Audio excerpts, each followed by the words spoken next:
For years, Israel has stood before a great question. Do we cower in front of the world's condemnations, or do we assert our deterrence? Well, I think Israel has made a choice. With the pinpointed strike in Qatar, Israel's message is clear. Wherever you are, whether you are in a close country or a faraway country, if you threaten Israelis, there is going to be a price to pay. Every terrorist today in the world knows that because of one country, Israel. Thank you for joining me today on this special episode as we dive into Israel's pinpointed strike against Hamas's terror leadership in Qatar, look at the ramifications both locally, in the United States, and globally. Qatar's response is not surprising. This attack, the Emir of Qatar says, we can only describe as state terrorism. This is a message to the entire region that there is a rogue player in the region. Qatar is the greatest dancer in the Middle East. They conduct a waltz with two different partners across the dance floor. The first is the United States. Al Udeid is the largest United States base in the Middle East. And where is that located? In Qatar. So Qatar is dancing across the floor with the United States, recently closing a $1.2 trillion business deal with the United States, including giving them bombing planes, technology, and tons of military apparatus. But as they're dancing across this floor, they change partners and go back to their traditional partner, which is Iran. For those of you who do not know, Qatar owns the largest natural gas field in the world, and its partner is none other than Iran. This is the largest source of Qatar's wealth. In fact, when Iran wants to fund its proxies, who is the financial sponsor of Hamas and Hezbollah and the Houthis? All of that money flows through Qatar. Qatar's association with terrorism goes back many, many years, all the way back to the mastermind of 9/11, Khalid Sheikh Mohammed, who was the architect of 9/11, he lived in Qatar. In 1996, the CIA notified Qatar that there was a major terrorist mastermind and asked Qatar to apprehend him. Qatar did not answer those requests. After 9/11, he was tipped off, apparently by a member of the royal family, and fled before he could be arrested. Mark Levin recently said, if the American people knew the full extent of Qatar's terrorism, terror ties, and influencing buying in our country, in the United States, including in the media, they would be disgusted. Yesterday's strike by Israel is the first time that this charade has been pulled off. The mask has been revealed. Qatar has been playing two games. They are the closest ally of Iran. Iran makes a plan. Their treasure is Qatar. They pinpoint where the terror attack is going to take place, and Qatar funds the money. On the other hand, Qatar has the largest U.S. base on its shores. How can they be living in this duplicity? And I have even a greater question. Qatar, what were you doing housing Hamas's leadership? In fact, you committed to even President Biden that the negotiating team would no longer be in Qatar. But here they are with homes, not in a hotel, in a residential district. These are homes. Qatar have houses in which Hamas is being held. That's how we were able to strike them. Now, this brings up a very big question regarding the hostage negotiations. The mediator of the hostage negotiations between Israel and Hamas is Qatar. Yet, I don't know how many Israelis are living in Qatar. However, the Hamas leadership has been in Qatar for decades. If you were going to mediation, would you trust a mediator who's housing your opposition? The absurdity has no bounds. Israel, by taking this brave and courageous strike, has shown that we're not going to allow terrorists, masterminds to find safe haven anywhere in the world. If other countries want to ignore the duplicity of countries that sponsor terrorism on one side and are supposedly democratic allies on the other, Israel will not allow that to prevent us from taking care of business. The condemnations, of course, have been ringing out across the globe. Prime Minister Keir Starmer says he condemns Israel's attack, warns of escalation. He called Qatar's leadership, of course. He offered condolences and, for a Qatar security officer who was killed. No mention that Qatar security officer and supposedly 5 other people, we don't yet have the identities. In fact, we don't know yet the results of this attack. Let's not forget that it took days before the Nasrallah elimination was confirmed. Same thing with Mohammed Diaf, which took more than a month, the second mastermind in Gaza. However, Starmer has promised recognition of a Palestinian state, and he's been doing this since September. He said there should be an immediate ceasefire, reject annexation, and they need to pursue a 2-state solution. So Israel, according to the head of the UK, should immediately have a ceasefire, lay down our arms. We should reject annexation and not take over territory which historically and legally is ours. And we should pursue a 2-state solution. Well, I'm sorry, no mention here about calling off terrorism amongst Palestinians, about Mahmoud Abbas, who openly denied the Holocaust 1 month before the October 7th attack. But if we want to understand why the UK is deploring Israel, even The Guardian, not my favorite newspaper, announced in 2024, what is the most popular baby name in England? You guessed it, Muhammad. Need I say any more? France, our old friend President Emmanuel Macron, who's fighting for his political life right now. President Macron, of course, immediately expressed solidarity with Qatar. Now, as of last week, Macron's approval rating is down to 15%. His prime minister just was voted out in a confidence vote, which he couldn't pass, which is the 4th prime minister to be voted out in the last 20 months. In fact, there are supposed to be protests on the streets against Macron today. How has Macron been dealing with these? Well, we know that he's been calling for a Palestinian state. He's been condemning Israel from the very beginning of this war. Now, France has a population, they say, of 6 million Muslims. There's probably probably close to 12 million Muslims. They say that there are 100,000 French people converting to Islam a year. It's probably in the hundreds of thousands. What is without a doubt is that the Muslim population in France is the fastest growing demographic.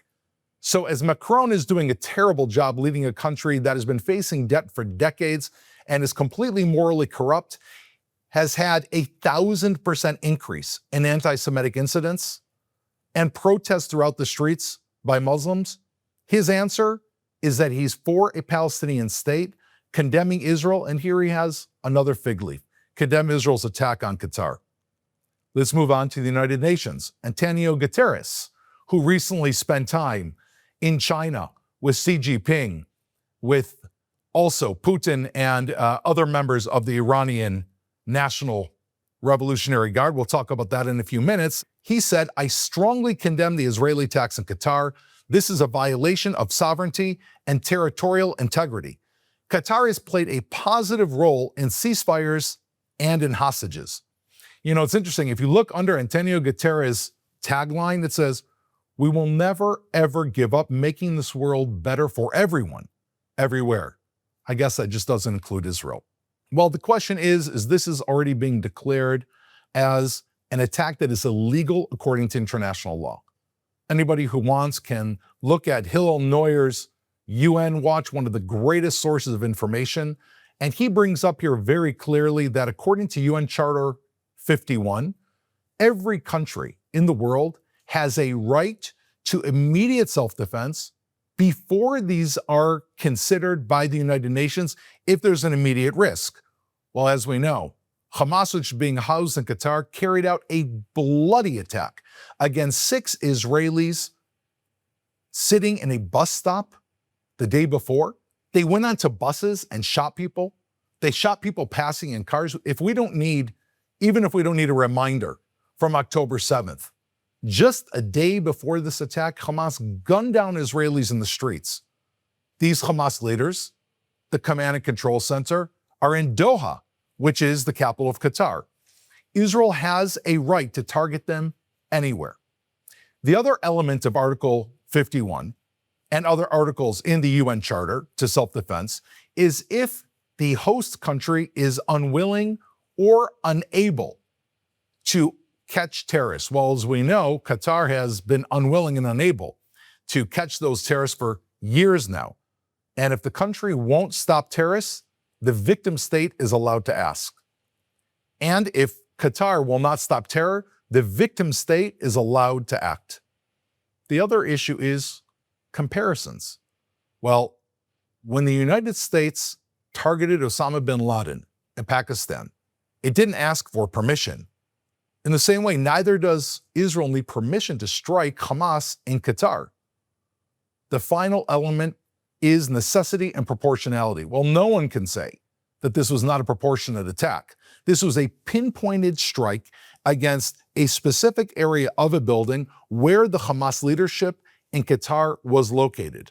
Probably no country would have gone through this. Another country would have dropped a 20,000-ton bomb in this area, killed 50,000 people, and ensured that the job was done. Well, we know that today the United Nations is carrying out an emergency summit based on Antonio Guterres. We can imagine where that's going to go. There'll be a public condemnation of this act by Israel, just like there was a public condemnation of Israel in attacking Iran, in attacking Iraq, the Iraq reactor many, many years ago. Ambassador Yechiel Leiter is saying his answer is very simple. If we missed anyone in Doha, we are going to get them next time. He's not even answering these claims. Danny Danon says there will be no immunity for terrorists, not in Gaza, not in Lebanon, and not in Qatar. The United States has an incredibly complicated relationship with Qatar. We've talked about this numerous times. I've spoken about it with Mark Levin, with Ben Shapiro, many other episodes. I've had guests here that have discussed this with me openly. President Trump's answer is as follows. Unilaterally bombing inside Qatar, a sovereign nation and close ally of the United States that is working very hard and bravely, taking risks with us to broker peace, does not advance Israel or America's goals. However, eliminating Hamas, who have profited off the misery of the people living in Gaza, is a worthy goal. So President Trump is essentially saying, well, the location of the Hamas terrorists, that was unfortunate, as David Khazoni said online, but he doesn't disagree with the actual attack. And we can read inside these statements the complexity of the United States relationship having the largest base in a country that is not essentially a proxy, that is an in-depth partner of Iran. Trump has been distancing himself from this within already an hour of the attack, saying that Prime Minister Netanyahu, it was his decision, it wasn't a decision made by me. Apparently, the message that's being put out is that Israel notified the United States via an intermediary as the attack was going out, and as soon as the United States could pick up the phone call, they called Qatar, but it was already 10 minutes after the attack. Now, this is not the first time that this type of situation is taking place. In 1981, Israel carried out what was called Operation Opera, in which we eliminated the Iraq reactor in Iraq. President Reagan at first condemned the operation. Of course, the United Nations condemned the operation.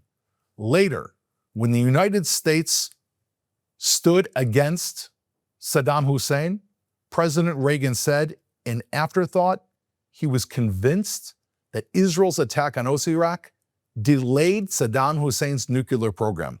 Could we imagine when Saddam Hussein attacked Kuwait, he had a nuclear arsenal in order to do so? Could we imagine if Saddam Hussein, when U.S. troops went there following the 9/11 attacks, had nuclear weapons that were ready to be fired? The world would be a different place. One of the main questions that's going to go forward is how the United States is going to continue its relationship with Qatar. Israel has expressed its deterrence. However, where does this leave the United States? I actually think that this is a game changer. CNN, of course, is trying to frame this as the following. This strike on Qatar raises questions about the United States' reliability as a security partner. In fact, I believe that this strike, similar to Israel's attack on Iran, shows that the exact opposite is true. When Israel strikes an enemy, wherever that enemy is located, it presents not a credible military threat. It provides a credible military solution. The United States, under the Trump policy has been trying to provide a credible military threat without boots on the ground. And I understand Trump's under a lot of pressure. Americans don't want to see U.S. troops allayed through far regions throughout the world, but we have to understand where this has put the United States in the eyes of the world. J.D. Vance talked about the Trump Doctrine, and he says the Trump Doctrine is simple. And I'll read it to you. There's just 3 points. Articulate a clear interest of what you want. Try diplomacy to get that to happen. And if that fails, use overwhelming military power and then get the hell out of there. Well, we could see in Iran, Israel spent 11 and a half days bombing Iran with thousands of sorties. We took out Iran's aerial defenses. We struck key targets. We used drones and operatives inside Iran and outside Iran. After we had cleared up Iran and removed the threat, the United States thankfully flew in with B-2 bombers and dropped a massive arsenal on top of Iran's nuclear program. Now, Israel has been begging for these planes. Had we had these planes, we would have done it ourselves. But this was the time for the United States to show its force, which they did, although there's a question whether the United States presents a credible military threat. And we have to look no farther than what happened this Sunday between Russia and Ukraine. Russia carried out last Sunday the largest aerial attack since the beginning of the Russia-Ukraine war. Now, the background is that in April, Trump said to Vladimir Putin, stop. One of the famous stop messages after Vladimir Putin sent bombs and barraged Kiev. On May 8th, just around 2 or 3 weeks later, Trump issued a 30-day ultimatum for a ceasefire. When that 30-day ceasefire passed, by July 14th, 2 months later, Trump issued a 50-day warning threatening 100% tariffs. August 8th, the deadline had been passed. There was no action, and a summit was announced with Putin. After the summit, there was no clear takeaway. On September 7th this week, Russia strikes Ukraine with 800 drones, 13 missiles. They hit a key government building for the first time, and they killed 4 people, including an infant. Well, Clausewitz, which is kind of the founder of modern war, Karl von Clausewitz, says war is merely the continuation of policy by other means, which means you want to have a policy, you want to have diplomacy. Diplomacy doesn't work, you engage in war, in a military action in order to achieve your goals. Meaning war is not a standalone, it's a way to achieve policy. In order for war to be a continuation of policy by other means, people in the bad neighborhoods like Russia, like Qatar, like Iran are looking whether you are willing to use military force. Well, apparently Russia and others do not believe that the U.S. is willing to add teeth to their threats. Between August 31st and September 1st, just 1 week ago, there was a Shanghai Cooperation Summit, the largest summit that's taken place between the axis of evil. Xi Jinping was there. He hosted it. Putin attended. Iran attended. Erdogan, the head of Turkey, attended. And of course, Anthony Guterres of the United Nations attended it. And the message was very, very clear. The Russia-China axis is not hiding anymore. By the way, some other nations that are caught in the middle were also there, like Modi from India. World leaders are watching very carefully if the U.S. presents a credible military threat. Is there a credible military threat to defend Taiwan? Well, trust me, China is looking at Russia to understand if the U.S. is going to intervene and uphold those tariffs, put boots on the ground, arm the Ukrainians enough. And when Russia carries out this week the largest aerial assault on Ukraine, that does not bode well for the United States deterrence. Now, again, I can understand it, as can many people. The U.S. doesn't want to have boots on the ground. They don't want to get involved in military operations and wars throughout the world. But we live in a global economy. We live in a global world. The U.S. has assets all over the world and military bases, and the world cannot be ignored. If Russia is not stopped at Ukraine, they already have their sights on the rest of the eastern part of Western Europe, which directly affects our allies, affects our trade routes, affects our technology, affects NATO. The United States cannot simply hide. Israel learned this lesson very painfully. Many of you are thinking October 7th, but that wasn't the time. Between July and August 2006, Israel had the Second Lebanese War. This is when Hezbollah attacked Israel, kidnapped our soldiers. Israel attacked hard over the next month, but we stopped short before defeating Hezbollah, and we accepted the United Nations resolution which called for Israel's full withdrawal from Lebanese territory in return for a monitoring commission that would ensure that Hezbollah did not continue manufacturing weapons and did not go south of the Litani River. Well, Hezbollah declared this as a divine victory. They rearmed. They went from 15,000 rockets to 150,000 rockets, including precision munitions. Hamas looked very, very carefully and copied this. They built tunnels. They understood the human shield theory. And already by 2009, Hamas was launching rockets at Israel, which led to Operation Cast Lead.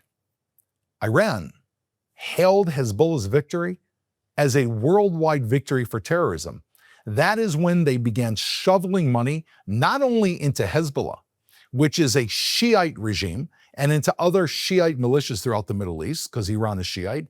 They then chose Hamas, which are Sunnis. Now, there are probably no other people in the world that have killed more people from the opposite side than the wars between the Shiites and the Sunnis. This has nothing to do with the West. This is internal fighting. But the one thing that has brought them together is Iran's funding of world terror. They're willing to use Shiites, they're willing to use Sunnis, they're willing to use Chechens. As long as you support terror against either Israel or the United States, Iran is your sponsor. According to intelligence reports, after Israel pulled out of Lebanon without defeating Hezbollah, morale surged amongst Al-Qaeda and ISIS, led to the terrible atrocities carried out in Syria of 500,000 people, numerous atrocities throughout the Middle East. The world is watching. Hamas's playbook for October 7th came directly from 2006. So Israel learned what happens if you do not have a credible military threat, you do not have deterrence. We were taken by surprise again on October 7th, but we had been planning a major military attack to prevent or to eliminate both Iran's attack and the attacks coming from Hezbollah, which we could see both in the beepers, the targeting of Nasrallah, the other leadership, and of course, the attack on Iran. Israel has learned without a credible military threat, you have nothing that you can present to the world. It is time now that the United States considers its own deterrence. In looking around the world at United States partners, if the U.S. wants to establish its own credibility of a military threat and its own deterrence, it has two choices. It either needs to put boots on the ground and carry out its credible military threat with American troops, or it needs to arm, fund, and support its major regional partners that will take care of threats that threaten democracy, threaten the United States partners, and threaten the United States itself. Today, there is one example of only one country in the world that seems to have the courage to stand up to these threats. Israel, Israel, Israel. No one else seems to be taking the battle to the enemy. Europe, even in some cases, the United States, seems, I want to say happy, but more than willing to allow these threats to metastasize, to grow, to contain them, like containing cancer inside of a body and watching it grow larger and larger and larger. That's what happened to Iran. That's what happened to Hezbollah. That's what's happening to Russia, and that's what's happening to China. Terror never, ever disarms of its own volition. Terror only gets larger and larger and larger. It's hard for us in the West to understand because we are peace-seeking people at our core. We want liberty for people. We want to live in peace. War is a means to achieve peace. In Israel, we're not looking to conquer additional territories. We're looking to live in peace, which is why we engage in war. However, our enemies and people that believe in terrorism, It is a religious ideology, often grounded in Islam, which talks about building a caliphate. It talks about forced conversion. It talks about world domination. There is no vacuum where it just simply sits back and goes to sleep. If terror is not confronted, it simply grows and grows. Israel's recent strike on the Hamas leadership in Qatar, whether we eliminated 1/3, half, or all that Hamas leadership, it shows that the United States has a partner that is willing to assert its deterrence and find terrorists wherever they are located. Trust me, when terrorists go to sleep at night, they're not having nightmares of being hunted down by the UK after the London bus bombings, or after Spain by the Spanish train bombings, or even by the United States after 9/11. What they see in their mind is a white and blue flag with a Jewish star, and they begin to sweat at night, because Israel is the one country that is teaching the world that you need to have a credible military threat backed up by credible military action. This is the opportunity for a game changer, not only for Israel, but I'm focusing specifically on the United States. The United States should be using this opportunity to pressure Qatar to choose your side. Do you want to be a sponsor of terrorism, a proxy of Iran, delivering the funds and the training to Hezbollah, to Hamas, to the Iranian IRGC, to terror entities all throughout the world? Or do you want to be an ally of the United States? Now, there could be a subliminal message here, an undercurrent, where perhaps the U.S. is winking that Israel carried out this attack with implicit U.S. approval, if not explicit, sending a message to Qatar. But knowing Qatar and knowing terror regimes, implicit messages are not enough. They listen to explicit and strong messages. It is a time when this is used for a 10x game. Israel will attack terrorists wherever they are, and the United States demands from its allies to choose sides, either the axis of evil, Russia, China, Turkey, North Korea, or the axis of good. I want to conclude by saying that as an Israeli, I'm proud of this day. These world condemnations simply show a vision that we can all relate to. Imagine a big bully on the playground, and there's one small kid that stands up next to this bully. And then you look around at the playground, and there's a bunch of other kids that are circling them. Now, you would expect them to be cheering for this small kid, the David fighting the Goliath. Wow, the small kid is standing up to a bully that is 100 times louder. But all these kids are cheering for the bully. You can't understand, why would they cheer for the bully? Cheer for the underdog that's willing to stand up. And then you zoom out, and you see behind that ring of kids, there's another ring of kids, a ring of bullies behind each of them. And you understand, those kids that are cheering for the bully, they know that if they don't cheer for the bully, there's a larger bully that stands behind them, that's willing to attack them. Those kids that are standing inside that internal ring are Europe. Europe today knows that if they cheer for Israel, who is the only country with the U.S. help standing against world terrorism, there's a larger bully that they've allowed in their populations, they've allowed to metastasize, standing behind them. That is the story of Europe today. Israel has shown courage.